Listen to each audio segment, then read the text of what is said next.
तो डॉक्टर साहब सीधा सवाल है, हरियाणा की राजनीति में जाट नॉन जाट सीधे तौर पे जो जहर घुला हुआ है, इसकी वजह क्या है?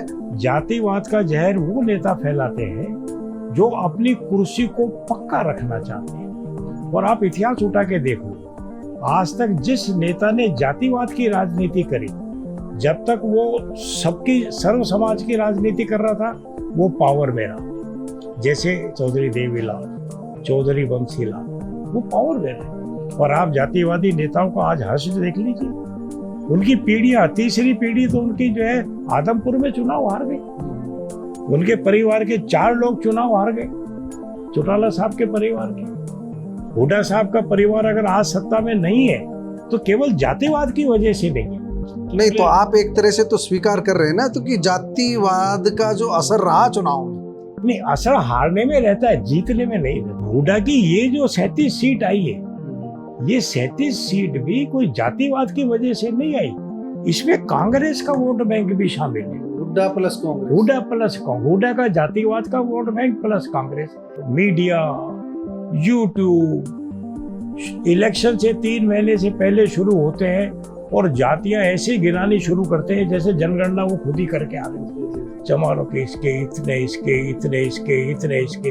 अरे इसका तो कोई मतलब ही नहीं है। जो इन लोगों ने मुस्लिम तुष्टीकरण और जाति तुष्टीकरण, मैं इसको एक ही चीज मानता हूँ, इसकी राजनीति करी, वो सत्ता से बाहर हो गए। और जिस जाति के कंधों पे चढ़ के ये जातिवादी नेता सत्ता के शिखर पे पहुंचते हैं, ये वहां जाके सिवाय परिवारवाद और भ्रष्टाचार के कुछ नहीं करते। चुनाव से पहले मैं खुद मानता हूँ 100 आदमियों में से 1 आदमी भी ये नहीं कहता था कि भाजपा जीत रही है। सब ये कहते थे कांग्रेस आ रही है, कांग्रेस आ रही है। It was dead show. लेकिन जब उधर से हुड्डा आया तो दोनों जब कंपेयर हुई तो लोगों में एक भय हो गया कि अगर ये गुट आ गया तो तुम्हारा इस हरियाणा में कोई भविष्य नहीं है। और रातों रात लोग पलट गए। भूपेंद्र सिंह हुड्डा के घोर जातिवाद और गलत कामों के खिलाफ वोट पड़ा। तो शुरुआत तो मनोहर लाल करके गए बिना खर्ची पर्ची नौकरी की, और भाजपा ने मनोहर लाल को बदला। जिस आदमी ने अच्छा काम किया उसको बदला। जाट और नॉन जाट का जहर फैलाना बंद कीजिए।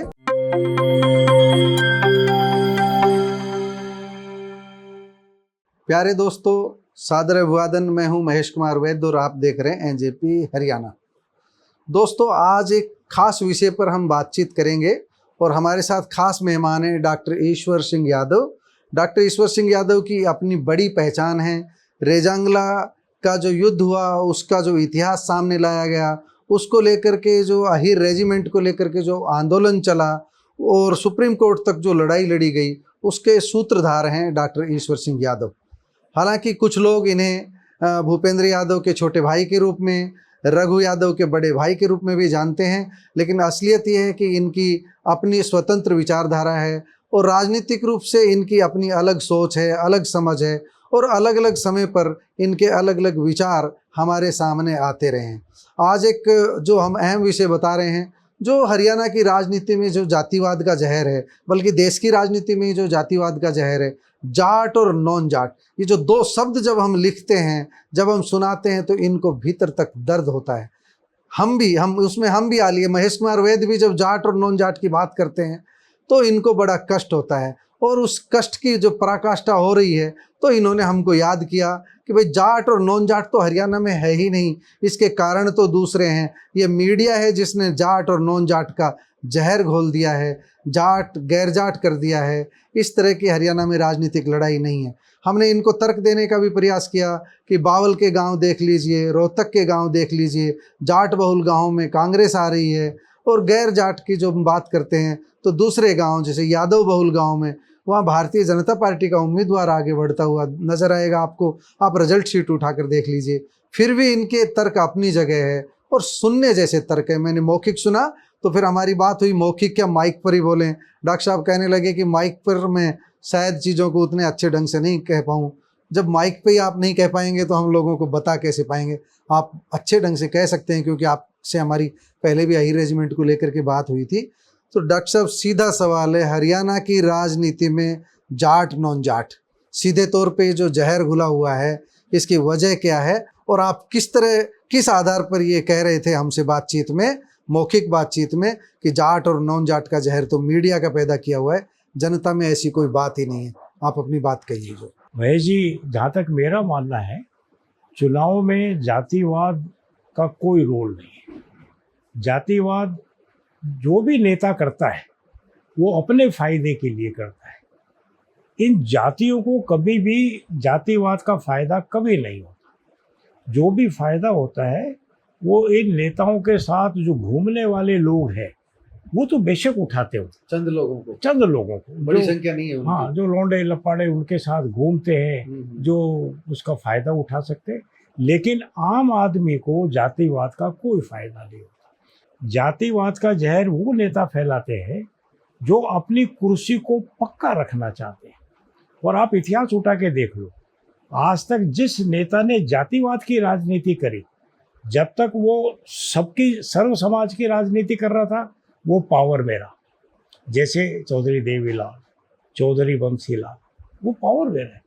लेकिन जब एक जातिवादी लोग उसके ऊपर हावी हो गए और वो एक जाति के साथ आइडेंटिफाई हो गए, जैसे चौधरी भजन लाल भी जब एक जाति के साथ आइडेंटिफाई हो गए तो उनकी राजनीति धीरे धीरे खत्म हो गई। और एक जातिवादी नेता अगर बहुत ज़्यादा जातिवाद कर ले तो भी वो केवल अपने और अपनी आने वाली पीढ़ी को 2 सीट ही जिता सकता है, पार्टी का कोई फायदा नहीं पहुंचा सकता। पार्टी को तो 36 बिरादरी की बात करनी होगी। जो हर चुनाव में हर पार्टी को अगर सत्ता में आना है तो 36 बिरादरी के ही सपोर्ट लेना पड़ेगा, सबके साथ न्याय करना पड़ेगा। आप किसी के साथ अन्याय करके आप जो है वोट नहीं प्राप्त कर सकते, आप सत्ता में कभी नहीं आ सकते। और आप जातिवादी नेताओं को आज हर्ष देख लीजिए, उनकी पीढ़ियां, तीसरी पीढ़ी तो उनकी जो है आदमपुर में चुनाव हार गई। उनके परिवार के 4 लोग चुनाव हार गए, चौटाला साहब के परिवार के। हुड्डा साहब का परिवार अगर आज सत्ता में नहीं है तो केवल जातिवाद की वजह से नहीं है, केवल जातिवाद की वजह से नहीं। अगर हुड्डा साहब 36 बिरादरी की बात करते तो ऐसा नहीं होता। अगर शुरू से अब करने से कोई फायदा नहीं।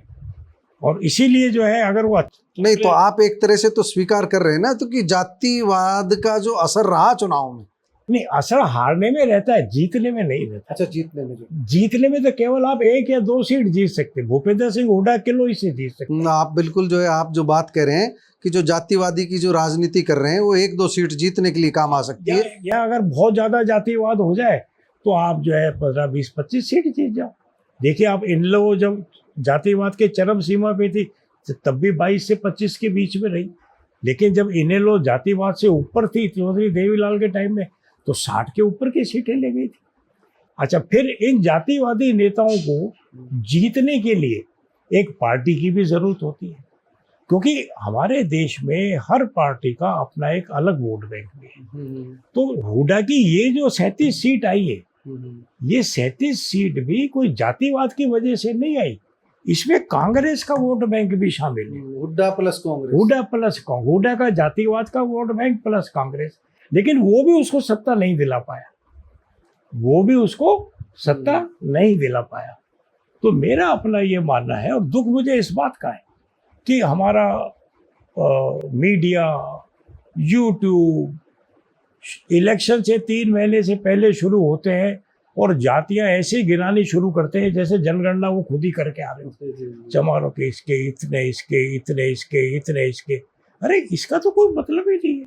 जाटों के इतने, अहीरों के इतने, ओबीसी इतना, बीसी इतना, मतलब सारा ऐसा कर देते हैं कि ये इस देश का जो आम हिंदू मुसलमान भी कर देते हैं। हाँ, हिंदू मुसलमान भी कर देते हैं। और अब देखिए, अब इसमें दोबारा आप आ जाए, जो इन लोगों ने मुस्लिम तुष्टीकरण और जाति तुष्टीकरण, मैं इसको एक ही चीज मानता हूँ, इसकी राजनीति करी, वो सत्ता से बाहर हो गए। मतलब कांग्रेस ने मुस्लिम तुष्टीकरण और जाट तुष्टीकरण, जाति तुष्टीकरण कोई भी करे, जी, जैसे उन्होंने करा लालू यादव ने, और वहां पर, और यादवों की स्थिति आज वहाँ खराब हो गई।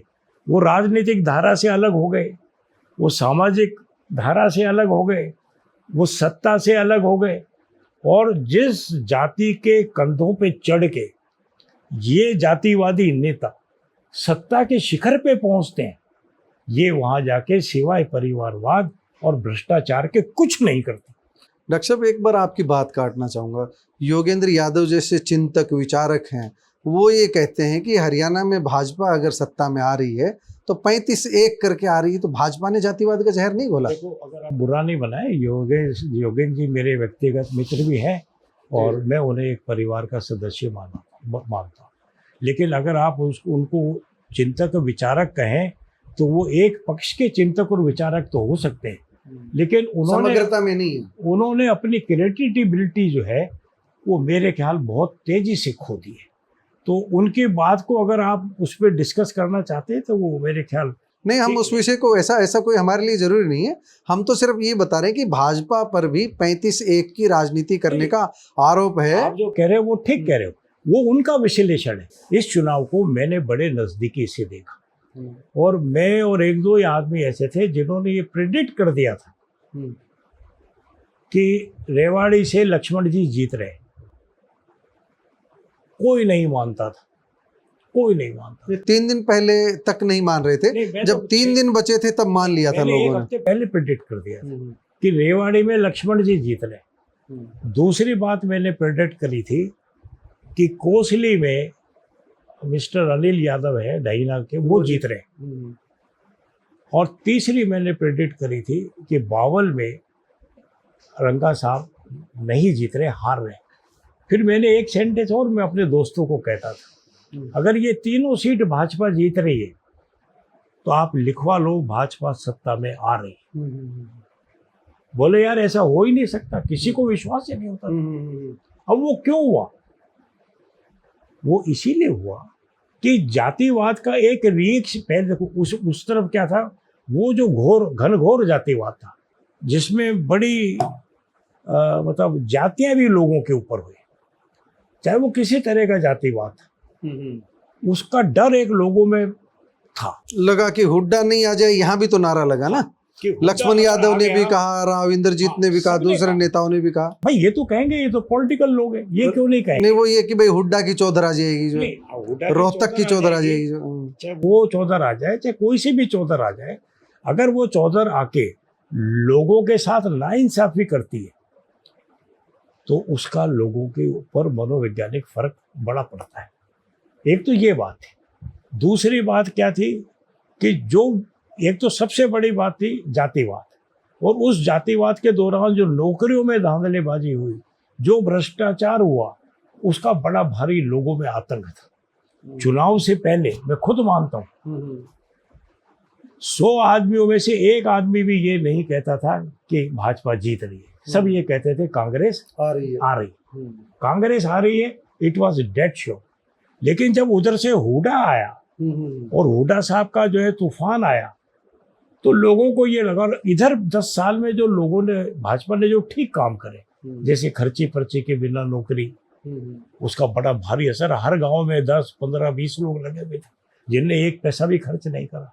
फिर उन्होंने सारा सिस्टम ऑनलाइन कर दिया था, उसका बड़ा भारी असर हुआ। शुरू में तो क्या हुआ कि सिस्टम में हमेशा दलाल पैदा हो गए थे और दलालों ने बड़ा शोर मचाया कि ये तो ऑनलाइन यूँ हो रहा है, लोग परेशान है। लेकिन धीरे धीरे जब आम आदमी ने ऑनलाइन को यूज करा तो उनकी समझ में आ गई कि चीजें ठीक हो रही है, कोई चीज ही नहीं। तो अब दोनों का कंपैरिजन साथ में हो गया, इधर हुड्डा और उसके समय हुई नायब सिंह सैनी, और इधर नायब सिंह सैनी। नायब सिंह सैनी ने भी 2-4 महीने में खूब अपने से अच्छे करा। तो दोनों जब कंपेयर हुई तो लोगों में एक भय हो गया कि अगर ये गुट आ गया तो तुम्हारा इस हरियाणा में कोई भविष्य नहीं है। और रातों रात लोग पलट गए।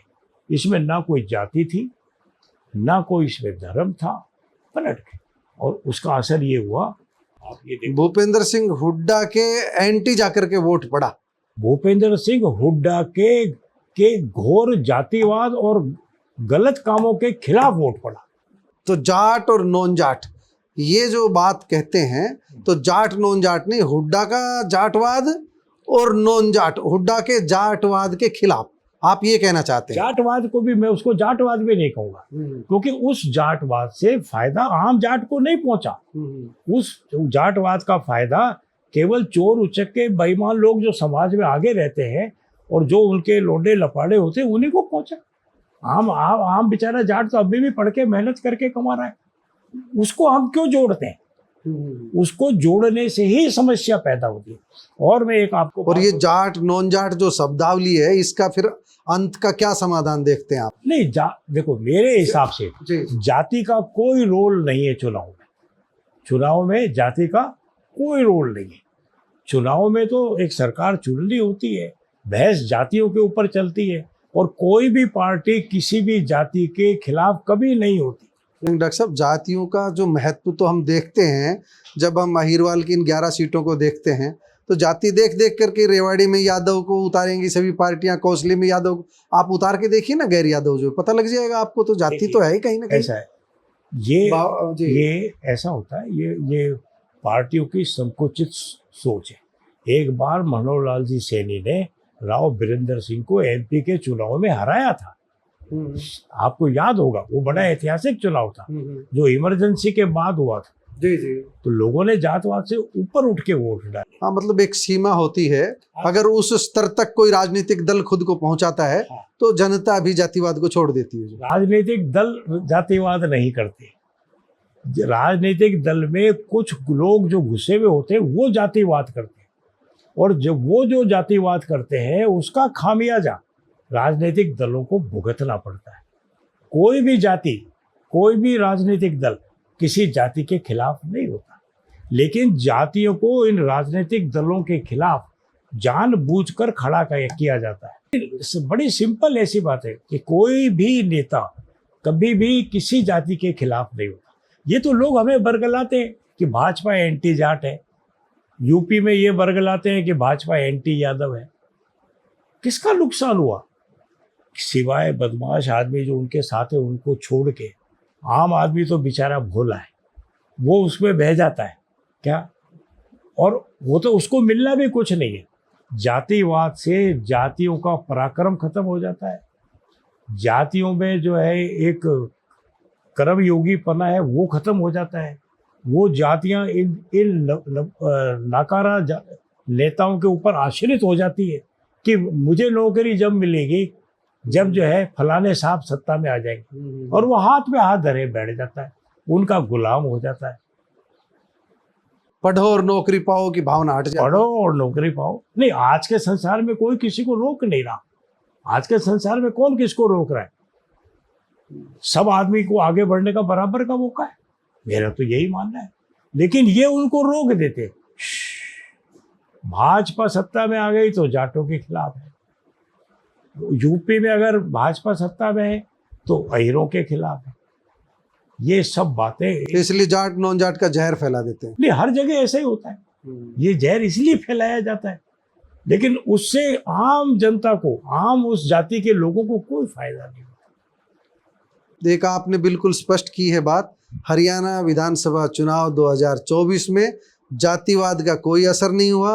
असर हुआ सिर्फ भूपेंद्र सिंह हुड्डा के खिलाफ जो माहौल बना एकदम, तो हुड्डा और नायब सैनी में से एक चेहरा चुनना था और लोगों ने नायब सैनी को चुना। नेगेटिव काम थे और उधर पॉजिटिव काम थे, 10 साल के पॉजिटिव काम थे, और ये सारे काम ऐसे थे जो आम आदमी को प्रभावित कर रहा था। तो शुरुआत तो मनोहर लाल करके गए बिना खर्ची पर्ची नौकरी की, और भाजपा ने मनोहर लाल को बदला। जिस आदमी ने अच्छा काम किया उसको बदला। पोर्टल की रणनीति जो उन्हीं की थी, प्लानिंग उन्हीं की थी। वो बिल्कुल ठीक है। ये तो पार्टियों को सोचना होता है कि वो किस आदमी से कहाँ क्या काम ले और किस आदमी को कहाँ बदलना है। लेकिन निश्चित तौर पे अगर आप मेरे से पूछें तो मनोहर लाल को श्रेय जाएगा ना। मैं मनोहर लाल जी को आज तक जितने भी मुख्यमंत्री हुए उन सब में सर्वश्रेष्ठ ही मानता, मेरा ये निश्चित रूप से मानता। आपने डॉक्टर ईश्वर यादव की बात सुनी। डॉक्टर ईश्वर सिंह यादव ने विस्तार से अपनी बात कही है। जाट और नॉन जाट का जहर फैलाना बंद कीजिए। नहीं, मैं यहाँ एक और चीज ऐड करना चाहूँगा कि हर समाज को, चाहे वो किसी जाति का, जाति क्या है? जाति तो एक आर्टिफिशियल चीज है। उनको सब समाज के साथ रहने की आदत होनी चाहिए, सबकी इज्जत करने की आदत होनी चाहिए, और अपने आप में कोई श्रेष्ठता का भाव नहीं होना चाहिए। दूसरे को, किसी को हमें हीन भावना से नहीं देखना चाहिए। और ये बड़ी काम की बात है। हम सब एक हैं। हम सब एक हैं। जो श्रेष्ठ है वो आगे जाएगा, जी वो जो श्रेष्ठ है वो आगे जाएगा, जो काबिल है वो आगे जाएगा। और यही जो है हमारे समाज में जो है, यही होना भी, यही ये होना भी यही। मेरा ये धन्यवाद, धन्यवाद डॉक्टर साहब ढंगना। नमस्कार।